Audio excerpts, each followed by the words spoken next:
welcome once again to another Amiga emulation guide. In this one we'll be checking out Apple Macintosh emulation, and to begin with I'll be using a PPC setup with the built-in 03 WinUAE graphics card, although as we shall see later on it's a little bit too quick.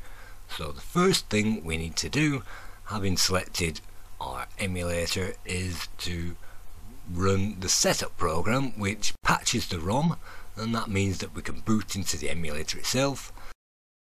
In this case I'm going to be using Basilisk,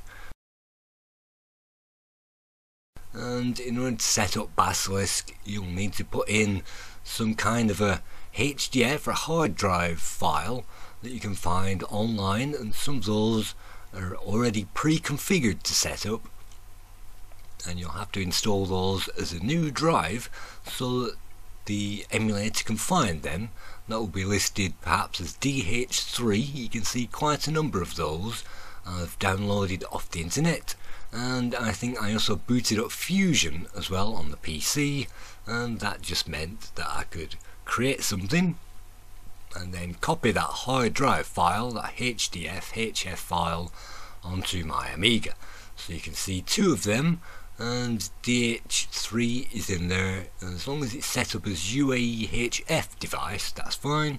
And then you can see the CD-ROM as well, that has to be set up as UAE SCSI device if you're using an emulator, and you can see boots from Amiga DH3. Now the most important part is to set up your screen resolution, and with WinUAE it comes up with a million different options, and if you select the wrong option, unfortunately some of the software isn't going to work upon it.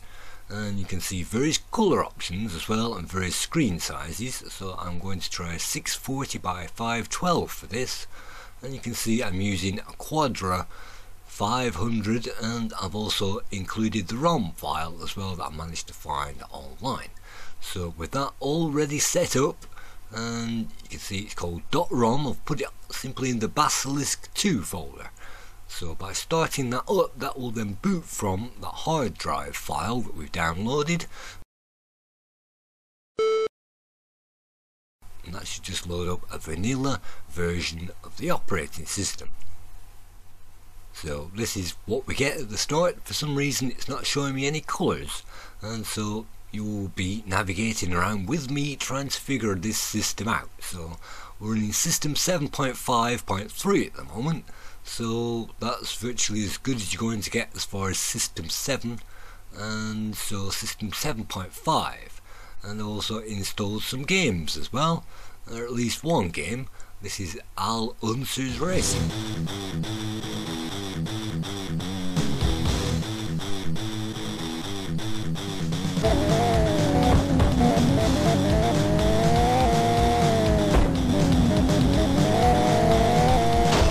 PC CPU and the RTG, it makes mincemeat of this simple vector racer, and you can see that it really does move at lightning speed on this emulation, and these emulators were coded with the 040 in mind, so just bear that in mind if you're trying to set up these emulators. As long as you've got an 040 it should be possible to play games upon it. Let's try a different screen mode because I've no idea what difference it makes. I'm trying to get some colour on this thing. Let's try a low resolution, and you can see it will boot into a low resolution. You can see the pointer there, and we are now in colour. Fantastic! But unfortunately I can't click the key to make this screen go away, so all I can do is basically press escape, I think it is, to quit out of the emulator. And well, there it is, it's in colour. So maybe that was the wrong screen mode, so definitely 320 is a bit too small. And ARGB, no idea what any of this does. You're basically watching me trying to figure it out. You can see we're running the WinUAE graphics card, which is the 03 version that's built in, so you don't have to select Picasso or anything like that, but the graphics card will only speed this emulation up a little bit because the Apple Mac is used to running on a Motorola CPU. It finds the Motorola inside our Amiga and it boots from that, no problem. So now running a different screen mode, we appear to be in colour, and it's automatically memorised what we had running up the last time. Unfortunately, again, the game does not work and simply locks us out of it.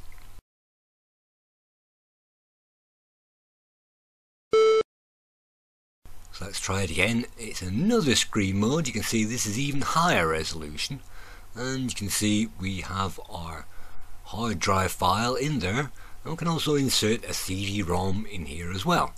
And so it's pretty difficult to configure something like this, and you can be banging your head against a brick wall trying to figure it out. And that's why I've put all the config options on the screen so you can look at them, and there is no complex things to sort out as far as the disk drive. It should automatically pick that up, and of course if you've made something on Fusion or something like that, it should just find it.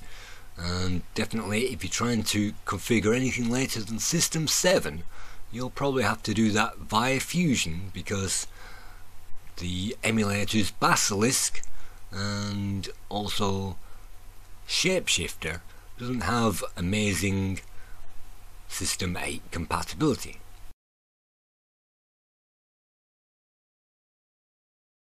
So we're trying a different screen mode now.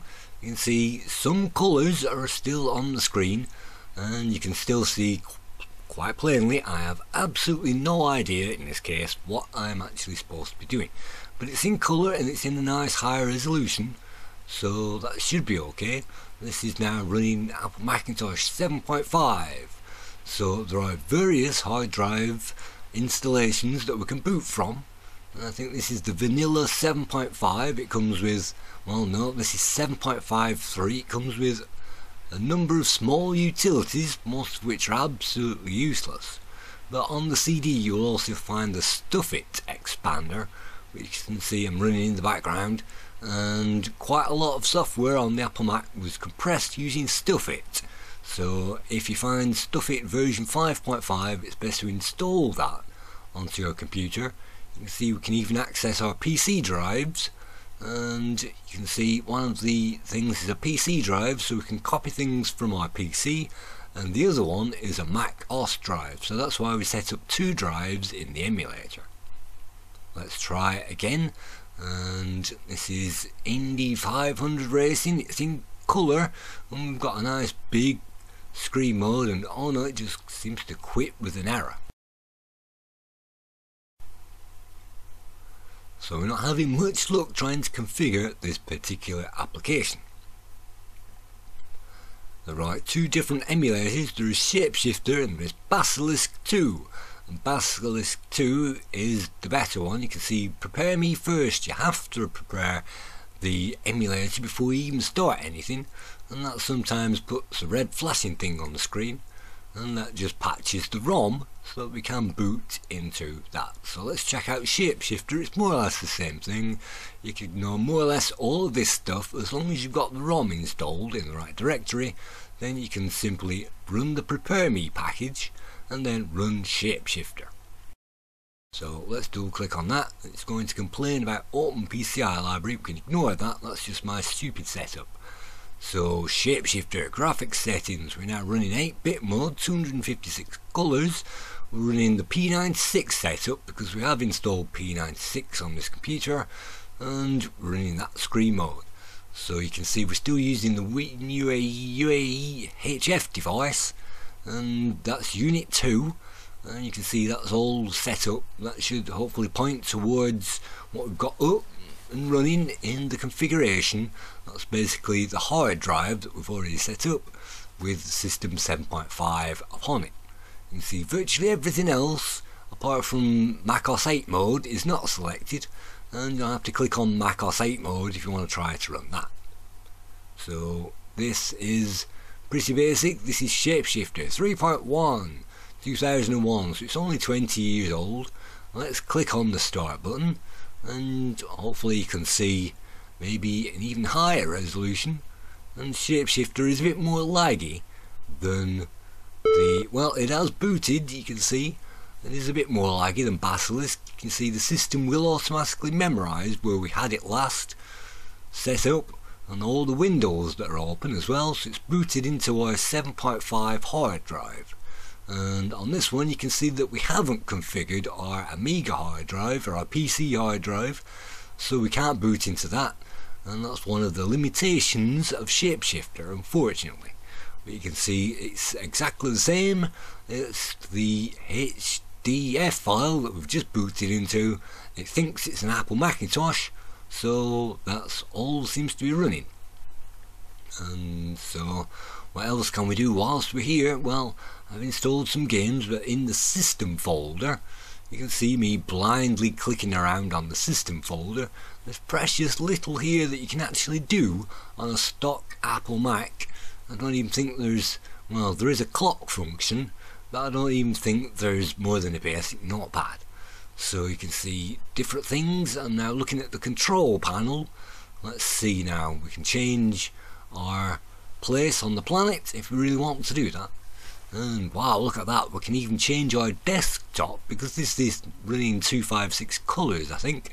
We can change our desktop background to anything that we like, and this was obviously a step up from the basic Amiga configuration.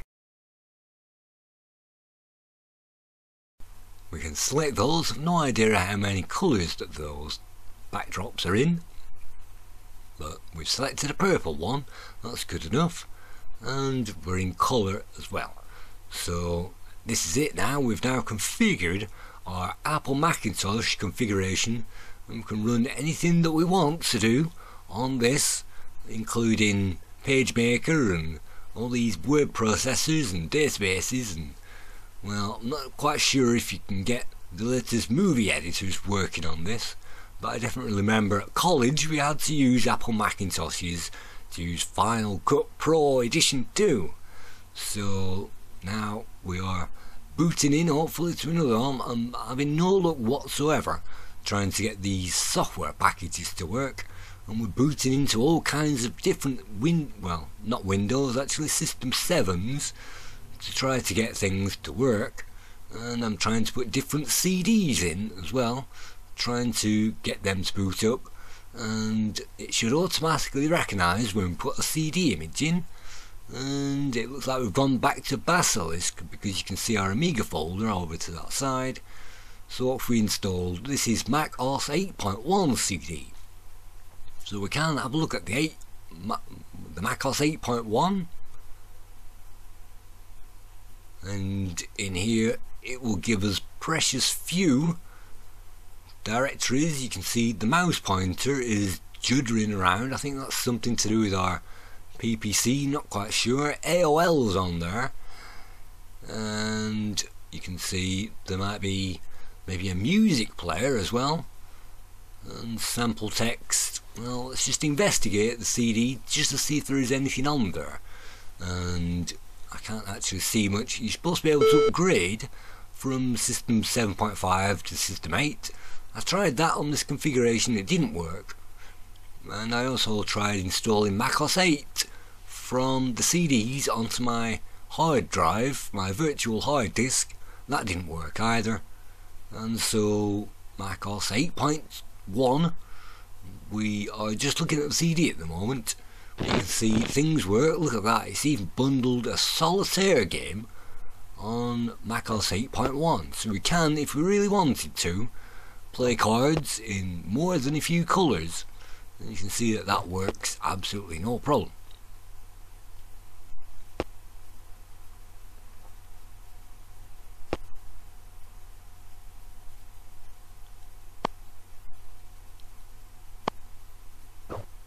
There are a limited number of games that will work. Usually 16-bit games will work on System 7, and as soon as you get into 32-bit games you probably won't. But 16-bit games include the ports from the Amiga, and including maybe some games that we didn't get on the Amiga as well. But as soon as you get beyond maybe 1995, then those modern games, more modern than that, they tend to not work on the Apple Macintosh emulators, because they're simply too modern and it can't find the screen modes to accomplish it. Plus you'll have to boot into macOS 8 to begin with. So let's try that. Let's boot into macOS 8.1 and let's put in the CD and let's try to boot from the CD, because even though Basilisk, I couldn't get it to install on the virtual hard drive, and I tried downloading that a few times as well, I couldn't get it to work, but I could for some reason get it to boot from the CD. So there it is, it's unreadable under Amiga OS, but if we select boot from CD there, and we've got it in, we've got everything else set up, so that means it will actually boot macOS from the CD. So there's nothing else going on, there's no virtual SCSI drives or anything, there's just our two hard drives, the virtual one and the PC one. Let's boot it in again, and I think this is maybe running on 640 times 480 or something like that. So we've now booted it up. Apparently this is macOS hopefully 8.0. So we've now got that. It's booting from a CD, so we can't do much with it, but I'm wondering if it'll actually play this game that I've got set up. What else have we got on this? Well, we've got the usual stuff, install and utilities. Let's see now, what we're going to do is we're going to download something else to try on our emulator. This is Lynx Pro, and this is the site where I got it from. So if you select the right one of these, you should be able to download it. If it's any bigger than a certain size, you won't be able to download it without registering on that website. But it is a small file, and when you get it, I'm clicking on my Amiga to show you where it is. I've copied it into buffer, and when you get that, that will usually be a stufit file. So what can we do? Well, we can extract that using stufit expander, and what that will do is expand it and put a directory on our PC buffer directory on our PC, and now we can simply drag and drop that onto our Mac. But what I'm going to do instead, well, what you can do instead, you can copy the stufit file onto the actual Apple Mac drive, and then you can expand it, and then it will put the exact same folder that we've already got, and it will put that down on our Apple Mac. And then, so we've now expanded it. Let's have a look. Let's see, all it contains is an installer, and I can't create the disk, probably because I'm booting from the CD. So that's probably not going to work, because CDs of course are read only. So that's not going to work, but you can see it does come with that file. We've now extracted it, and hopefully all we need to do is install that to get it running. So let's try it again. This is another configuration. I'm slightly maybe changing the configuration each time, trying to get this working. Anyway, let's let's check out the games. Running in colour, this is Lynx. So hopefully I've expanded this. Hopefully now the installer is going to work, and it says it is. Let's see now. I've never used this before. Let's have a normal install, and it looks like it's going to put it somewhere. It's probably going to put it in the directory where this folder is to begin with. So it says Lynx Pro is now installed. That's great. Let's have a look around. Let's see if we can find where it's put it. And there it's put it on our main directory. So now we can get rid of the Lynx Pro CD version 2.0F, and we can also get rid of the stufit file as well. This is now our game, and it's apparently loaded up. So the only problem now is trying to find a configuration which will actually work with that particular game. So let's try again. Let's try Basilisk II.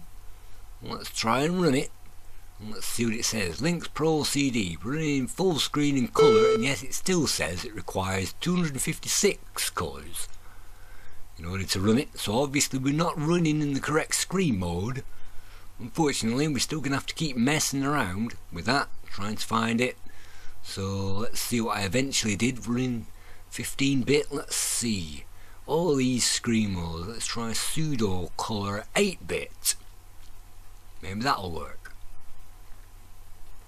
And now it's gone into black and white, which is fantastic. So running 8-bit colour mode, you might think that that's like a Commodore 64 that only runs, you know, 16 colours maximum or whatever. But according to this setup, 8-bit means 256 colours, 16-bit means, I think it's 4096 colours, and 32-bit actually means 16.8 million colours. So technically we're running in 256 colours. That's in the sand. Unfortunately, they're all black and white.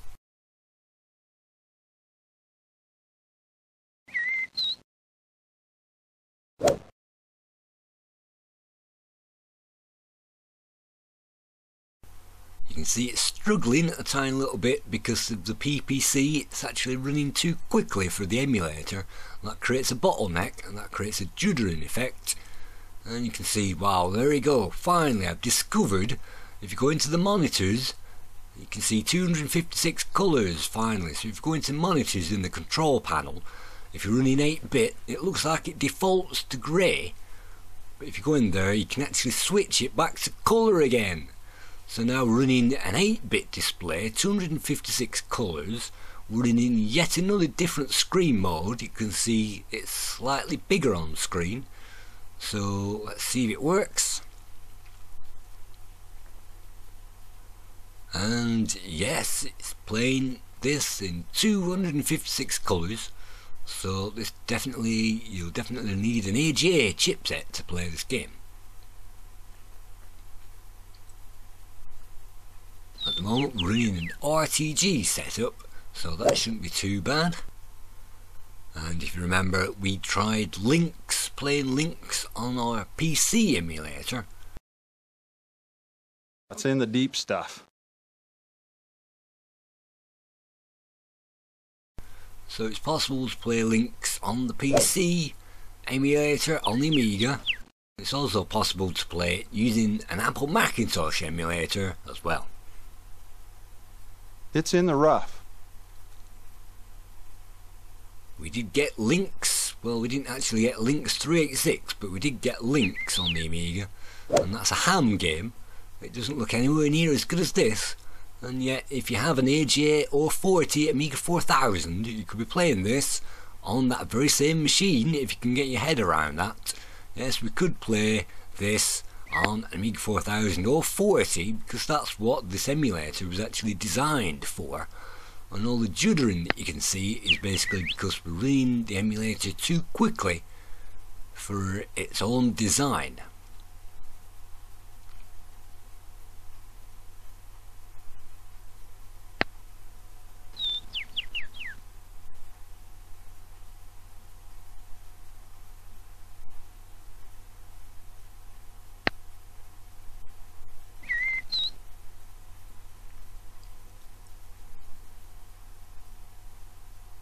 As you can see, I'm having absolutely no luck whatsoever, and it looks like, well, let's select default golf. Well, there are two separate different things. Look at that. Look how quickly it loads with the PPC, and how smooth it is as well.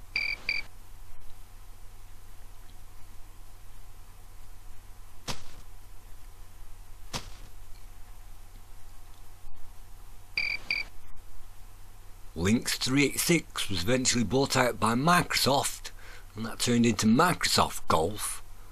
And just like the Microsoft Flight Simulator was actually bought from, I think it was called Soft Logic or something like that, and they bought the software and created that. So Microsoft didn't actually create any golf games or flight simulators, they simply bought them in from other producers, and that's why we didn't get another Lynx. It simply turned into Microsoft Golf. So that works. We've now got it to work on an 8-bit setup. So I'm wondering now if this Indy Car is now going to work, or maybe all Unsers. Again, let's get rid of all these extraneous files because we don't need them. And I've never used the trash before. Let's try it out. Empty trash. That's now gone. And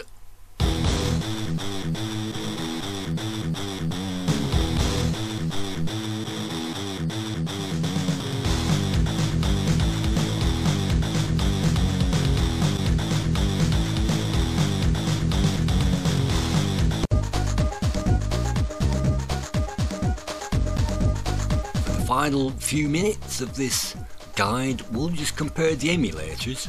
So this is Basilisk running on a PPC.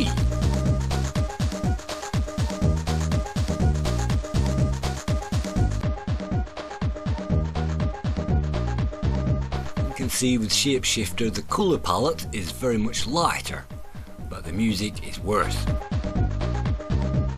So definitely if you want to experience a good colour palette and great music as well, definitely Basilisk has it over Shapeshifter, but I'm using an 040 now, so let's check out what this game should look like.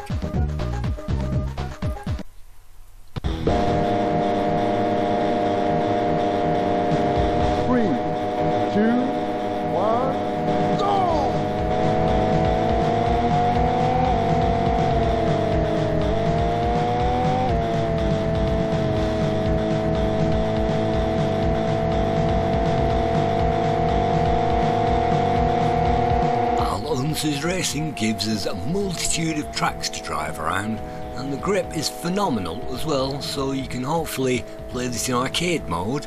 Simply put your foot down and be brave around those corners. And you can see by learning the track it is possible to play this with an 040, and this is with an 040. It's got 8 megabytes of RAM in it, a fast RAM, and only 2 megabytes of chip RAM.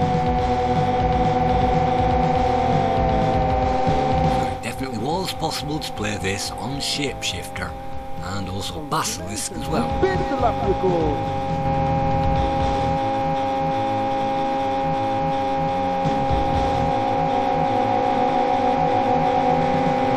So thank you for viewing this, me playing around on an Apple Macintosh emulator. I'm glad I've got it to work, and I'm glad these games work, and you can now expand your Apple Macintosh collection.